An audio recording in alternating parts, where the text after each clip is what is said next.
안녕하세요. 우리 집 이야기를 어떻게 본 것처럼 말하고 있을까 궁금한 사람들 많으시죠?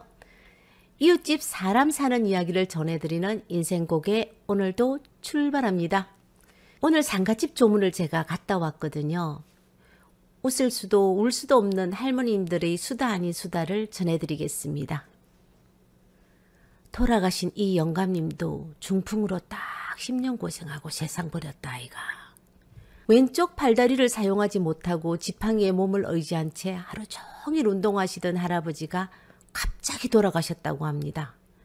그나마 공무원 생활을 하셔서 연금이 나와 경제적인 면에서는 그럭저럭 먹고 살았지만 10년이 넘는 투병 생활로 자신은 물론 가족들은 만신창이가 된 상태였다고 합니다. 아이고, 영감이 어쩌다가 이렇게 갑자기 됐는겨. 죽을 때도 안 됐나. 더 살았으면 내가 먼저 죽었지 싶다. 죽은 사람만 억울하다는 말이 틀린 말이 아니더라고요. 젊을 때는 고주망태로 좋은 시절 다 보내고 나이 들어서는 육신이 처모양이 되어서 평생 애물단지로 내 짐 다 뺏는 것도 모자라서 자식까지 두 손 두 발 다 들게 만들어 놓고 갈 때는 이렇게 허무하게 죽어서 시원하기도 하고 섭섭하기도 하네. 부부 인연 맺고 자식 새끼 낳고 살아는 영감이 죽었는데 어째 이렇게 눈물 한 방울도 안 나오는지 자식 보기 부끄럽다. 오죽했으면 그랬을까 하는 생각도 들었지만 한 사람이 먼 길을 떠났는데 애통하다라는 말 한마디 들을 수 없다는 것은 슬픈 인생입니다. 아쉬움보다 이제 가족들이 편해지겠다는 말이 귓전에 맴돌면서 건강할 때 건강을 지키고 모두가 아쉬워할 때 죽는 것도 복이라는 생각이 들었습니다. 내가 우리 영감 아플 때 절에 기도하면서 엎드릴 때는 부처님 우리 영감 지금보다 더 나빠지지 않게 해주이소. 일어날 때는 아이고 부처님 이제 나도 나이가 들어서 영감이 힘에 부치는 기라예. 이제 좀 제발 데리고 가주이소. 이렇게 기도를 했다 아이가. 내 몸이 귀찮고 힘드니까 그런 모진 기도도 저절로 나오더라. 거기가 어디고? 기도빨 잘 받는갑다. 우리 영감조 좀 데리고 가라고 기도해야 되겠다. 그 집 영감은 아직 돈도 벌어오는데 와 이라는겨. 평생 함께 하자던 부부도 친구들도 나이가 들면서 모두 각자의 길로 떠나고 있습니다. 자식들도 자신의 삶을 찾아 떠나고 부부 중 한 사람이 먼저 떠나면 혼자 남겨진다는 불안감과 외로움과 두려움의 감정을 갖게 될 것입니다. 외로움은 누구에게나 찾아올 수 있는 자연스러운 감정입니다. 제가 아는 한 분은 할머니가 돌아가시고 불 꺼진 집이 싫어서 외출할 때는 항상 불을 켜놓고 다닌다고 하셨습니다. 그리고 예쁜 강아지를 입양해서 외로움을 달래보기도 했고요. 그런데 이제는 늙어가면서 혼자 사는 것도 좋다라고 했습니다. 혼자 살면 좋은 이유가 첫 번째, 혼자 살면 마누라 눈치도 안 봐도 돼. 늦은 시간까지 TV 봐도 잔소리 안 하지. 노래 들어도 시끄럽다 안 하지. 아무 때나 친구나 가족들 오라 그래도 눈치 안 보지. 얼마나 좋아. 둘째, 개인적인 시간을 더 많이 가질 수 있지. 가족이나 배우자 함께 살면은 항상 어디 갈 때 같이 가자고 난리를 떨어서 함께 시간을 보내야 하는데 혼자 살면 온전히 자신만을 위한 시간을 가질 수 있지. 가고 싶으면 가고 안 가고 싶으면 말고 세상 편하다. 셋째, 혼자 살면 한 명의 생활비만 부담하면 끝이니까 돈이 많이 필요 없어서 경제적으로 더 자유롭지. 돈 쓸 사람이 없는데 얼마나 좋노? 넷째, 혼자 살면 마누라나 자식들, 다른 사람들 감정에 휘둘리지 않고 내 감정에 집중할 수 있어서 정서적으로도 더 안정되는 것 같더라. 물론 혼자 사는 것에도 단점이 있습니다. 예를 들어 집안일을 혼자 해야 되고 외로움을 느낄 수도 있습니다. 하지만 늙어가면서 혼자가 좋은 점도 정말 많이 있거든요. 혼자 사는 것이 자신에게 맞다고 생각하면 망설이지 말고 두려워하지도 말고 자신 있게 살아보는 겁니다. 어차피 인생의 마지막은 혼자 가는 길입니다. 가족이 떠났다고 허전하고 외롭다고 지나간 내 인생을 돌아보면 뭐합니까? 제가 만약 혼자가 된다면 제일 걱정되는 것은 살아갈 동안의 경제력이 나에게 있을까 하는 것입니다. 나이가 들어서 혼자가 되면 누구나 먹고 사는 일과 외로움은 두려움으로 다가옵니다. 친구들아, 방구석에 앉아있지 말고 나와서 친구들 만나고 다녀라. 큰돈 안 든다. 집에 붙어 있으니까 온갖 걱정 만들어서 하고 잘 살고 있는 자식들 집에 안 온다고 섭섭하다, 괘씸하다, 알아서 챙겨주지 않는다고 불평불만만 늘어놓으면 늙어서 사람 추해진다. 혼자 드라마를 쓰면서 주변 사람들에게 집착하고 의지하고 또 외로움 달랜다고 어디 가서 얄궂은 사람 만나서 고생하지 말고 내 옆에 있는 사람들 소중하게 대하고 말 한마디라도 정겹게 하고 함부로 하지 마라. 그래야 품이 있고 옆에 있는 사람들이 떠나지 않는 법이대. 외로움을 피하려고 해봐라. 피해지는가? 외로움도 좋구나 하고 즐겨야지. 들판을 걸으면서 고독을 즐겨보지 못했지? 걱정 만들지 말고 외로움을 받아들이고 살면 또 다 사라진다. 쓸데없는 걱정 안 하는 게 좋다.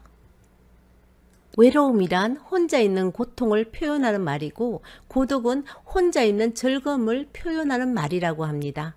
다른 사람과 단절되면서 느끼는 것은 외로움이고 고독은 외로움을 선택하면서 혼자 있는 즐거움을 고독이라고 합니다. 나이가 들면서 혼자 사는 이유는 여러 가지가 있습니다. 가장 일반적인 이유 중 하나는 배우자나 자녀가 사망했기 때문입니다. 다른 이유는 경제적인 이유도 있고 건강 문제도 있고 또 개인적인 선택일 수도 있습니다. 나이가 들면서 혼자 사는 데는 장단점이 있게 마련입니다. 장점으로는 독립성과 자율성을 누릴 수 있고 자신의 필요와 욕구에 맞게 생활 방식을 조정할 수 있다는 것입니다. 또한 혼자 살면 다른 사람의 필요에 맞출 필요가 없기 때문에 스트레스가 덜 받죠. 그러나 나이가 들면서 혼자 사는 것도 분명 단점은 있습니다. 가장 큰 문제는 외로움과 고립감입니다. 나이가 들면 친구나 가족을 잃을 가능성이 높아지므로 혼자 지내기가 어려울 수 있습니다. 또한 건강 문제가 발생하면 혼자서 대처하기 어려울 수도 있습니다. 나이가 들면서 혼자 살아야 된다면 몇 가지 사항을 고려하는 것이 좋습니다. 첫째, 혼자 사는데 익숙해지는데 시간이 걸릴 수 있으므로 서두르거나 조급할 필요가 없습니다. 혼자 살 수 있다는 마음 하나로 더 나은 사람이 분명 될 것입니다. 둘째, 인간관계가 항상 우리에게 행복을 안겨주는 것도 아니기 때문에 나이가 들어갈수록 인간관계에 매달릴 필요는 없다고 생각하지만 외로움과 고립감을 피하기 위해 친구, 가족, 이웃과 연락을 유지하는 것이 좋습니다. 셋째, 건강 문제가 발생할 경우를 대비하여 도움을 받을 수 있는 준비와 계획을 마련해 두십시오.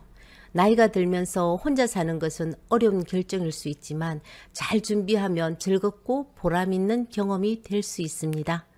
자신의 취미와 관심사를 갖고 그것에 집중하고 새로운 사람들을 만나고 건강한 생활 습관을 유지하는 것이 나이가 들어도 혼자 살면서 행복한 삶을 살 수 있는 방법입니다. 끝까지 인생 고개를 함께 해준 여러분께 감사드리며 다음 영상으로 찾아뵙겠습니다. 감사합니다. 우리는 수많은 사람을 만나고 헤어짐을 반복하고 인생 후반기에 도착했습니다.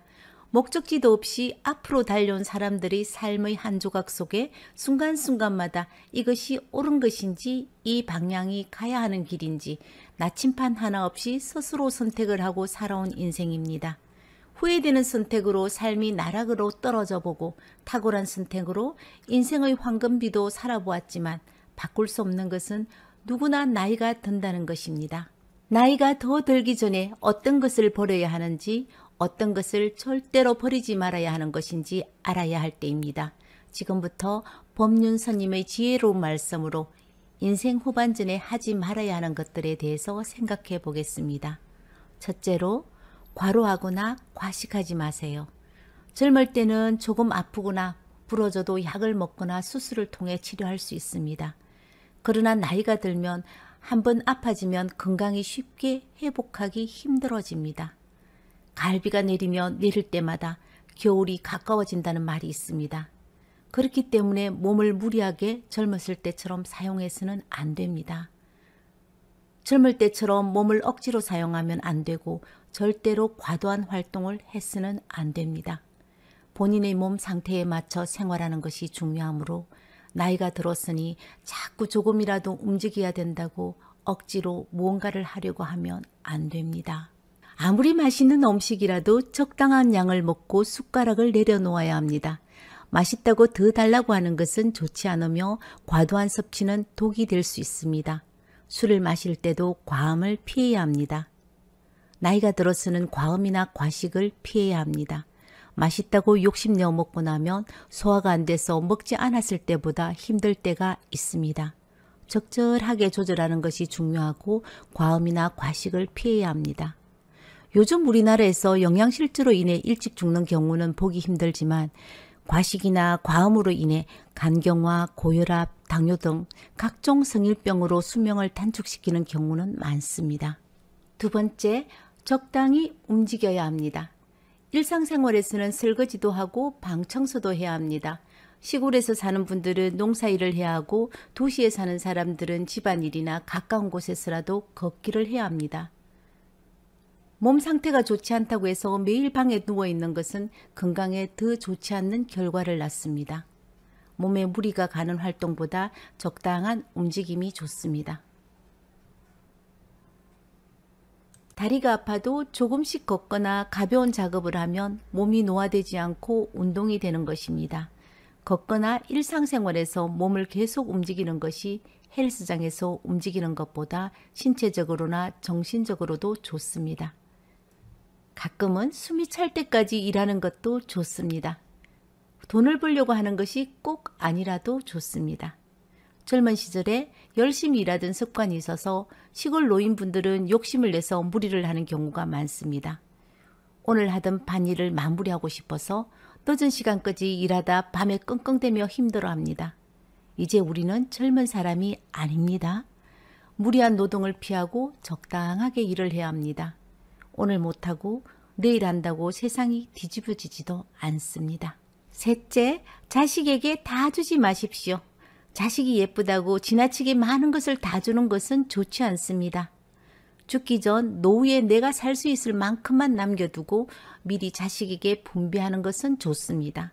부모 죽고 나면 작으면 작은 대로 많으면 많은 대로 형제간의 다툼이 많이 일어납니다. 노후에 생활할 수 있는 재산을 끝까지 가지고 있어야 자신의 목소리를 낼 수 있습니다. 이것이 자식과 부모 관계를 원만하게 유지하는 방법입니다. 부처님의 가르침에 따라 모든 것을 버리고 빈털터리로 살아도 괜찮습니다. 하지만 빈털터리는 노후에는 비참해지겠죠. 나이가 들어 추하게 살지 않으려면 집 한 칸 정도는 가지고 있어야 된다고 생각합니다. 그런데 세상이 어디 사는 게 똑같나요? 대골 같은 집에 사는 사람도 있고 작은 쪽방에 사는 사람도 있습니다. 자기 몸 누울 자리만 있어도 행복한 사람이 있고 호화로운 집에 살아도 불행한 사람도 있습니다. 노동을 통해 돈을 벌 수 있는 젊은 사람은 빈털털이라도 괜찮습니다. 그러나 나이가 들면 노동을 할 수 없기 때문에 자식들에게 전 재산을 주는 것은 옳지 않습니다. 자식이 용돈을 주지 않는다고 곱씹으면서 자식을 원망하면 안 됩니다. 그러면 자식을 미워하는 마음이 생기고 가까운 사람들에게 자식을 욕하게 되는 그런 상황이 벌어집니다. 그래서 최소한 자신이 먹고 살 정도는 마련해 두는 것이 좋습니다. 넷째, 자식에 대한 집착을 버리십시오. 자식에게 기대와 바람을 갖지 말고 자식이 무조건 잘 되어야 한다는 집착을 버려야 합니다. 자식에게 기대를 하면 서운함이 생기고 갈등이 일어나면서 자식을 원망하며 자식을 욕하게 됩니다. 자식을 욕하는 것은 나를 욕하는 것과 같습니다. 자식이 인사하러 오면 감사하게 생각해야 합니다. 어릴 때 자신을 키워준 사람이 찾아와서 인사하러 온 것에 감사해야 합니다.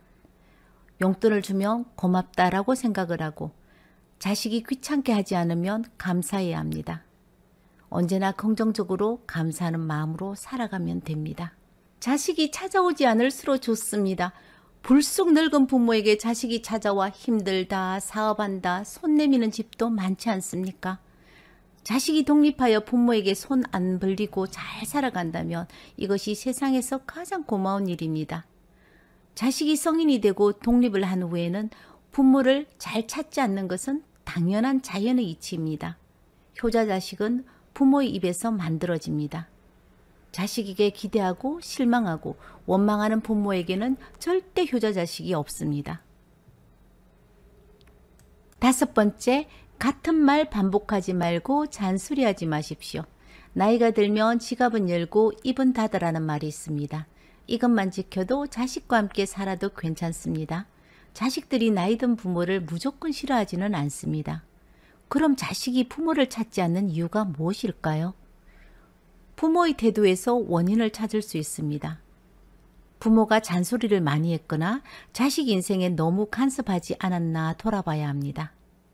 20살이 넘어가면 아이들에게 간섭하지 않는 것이 좋습니다. 나이 80인 부모가 나이가 50 넘은 자식에게도 간섭하고 마음대로 하려고 하는 것이 부모입니다. 부모들은 이 모든 것이 잔소리나 간섭으로 생각하지 않는 것입니다. 특히 자식이 결정한 일에는 딴지를 걸지 말고 간섭하지 말아야 합니다. 6번째, 마음의 여유를 가지세요. 사람들은 누구나 자손이 잘 되기를 바라는 마음을 가지고 있습니다. 자손이 잘 되려면 잔소리를 하는 것이 아니라 보살핌과 복을 주셔야 합니다. 작은 돈이라도 어려운 사람들을 도와보십시오. 우리 자식들을 잘 되게 해달라는 기도보다 1,000원이든 2,000원이든 남을 위해 서는 것이 내 자식들에게 복을 주는 행위입니다. 사람이 생을 마칠 때 바라는 것은 2가지입니다. 첫째는 자신이 좋은 곳으로 가는 것이고 둘째는 남은 자손들이 잘 되는 것입니다. 따라서 자신이 좋은 곳으로 가고 자손들이 잘 되기를 원한다면 보살핌을 해야 합니다. 마음이 너그러워져야 하며 인색하지 않아야 합니다. 연세가 들면 돈이나 물질에 집착하지 않고 초라해 보이지 않도록 해야 합니다. 젊은 사람들은 야심차게 돈을 모으고 살려고 하면 아름답게 볼 수 있지만 나이 든 사람들은 그렇지 않습니다. 그래서 나이가 들면 너그러워져야 하고 가지고 있는 물건이나 옷도 형제나 친구들에게 나눠줄 줄 알아야 합니다. 죽을 때는 이 세상 어떤 물건도 가지고 갈 수 없습니다. 죽은 후에는 귀신 붙은 물건이 되어 아무도 들고 가지 않습니다. 죽기 전에 다른 사람에게 주면 모두 선물이 되는 것입니다. 나누는 행동 자체가 집착을 놓는 것입니다. 그렇게 하면 인생을 아름답게 살아갈 수 있습니다. 봄에는 새싹이 돋고 벚꽃과 개나리도 핍니다. 여름이 지나가면 새싹들이 무성하게 자라다가 가을이 되면 단풍이 드리워지고 결국 모두 떨어지게 됩니다. 그러나 그렇다고 모든 것이 그렇게만 가는 것은 아닙니다. 봄에 예쁘다고 하는 것처럼 가을에 잘 물든 단풍도 너무나 곱고 아름답습니다. 봄에 꽃놀이 많이 가는 것처럼 가을의 단풍놀이도 많이 가는 것입니다. 우리 인생도 그렇습니다. 어릴 때 아름다운 청춘을 누리며 젊을 때 예쁘게 살아갑니다. 그러나 나이가 들면 눈도 잘 안 보이고 귀도 잘 안 들리며 걷기도 어려워지고 머리는 하얗게 됩니다. 인생을 이야기할 때 젊은 사람보다 나이 든 사람들이 좀 더 설득력이 있습니다. 늙어서도 예쁘게 아름답게 살아가는 것이 중요하고 멋을 잘 부리는 법을 알아야 합니다. 입에서 나오는 한마디 한마디는 인생의 많은 경험에서 비롯됐기 때문에 듣기에 가치가 있습니다. 어린 사람들이 떠드는 것은 시끄럽기만 하고 의미가 없을 때가 많죠. 그러나 노인의 한마디는 말의 의미가 깊습니다. 늙으면 늙은 대로 멋을 잘 부리고 나이에 걸맞는 얘기를 해야 합니다. 나뭇잎이 떨어져도 사람들이 주워가는 것은 단풍밖에 없습니다. 새파란 잎이나 꽃을 주워가는 것은 보지 못했을 겁니다. 떨어져도 사람들이 좋아하는 것은 단풍입니다. 우리 모두 지나가는 사람들이 발길을 멈추고 예쁜 단풍 하나 주워가듯 늙어가면서 내 주변 사람들에게 단풍처럼 다시 한번 돌아볼 수 있는 멋진 사람으로 늙어가기로 합시다. 오늘 명언 일기장에는 법륜스님 말씀을 적으면서 마치겠습니다. 감사합니다.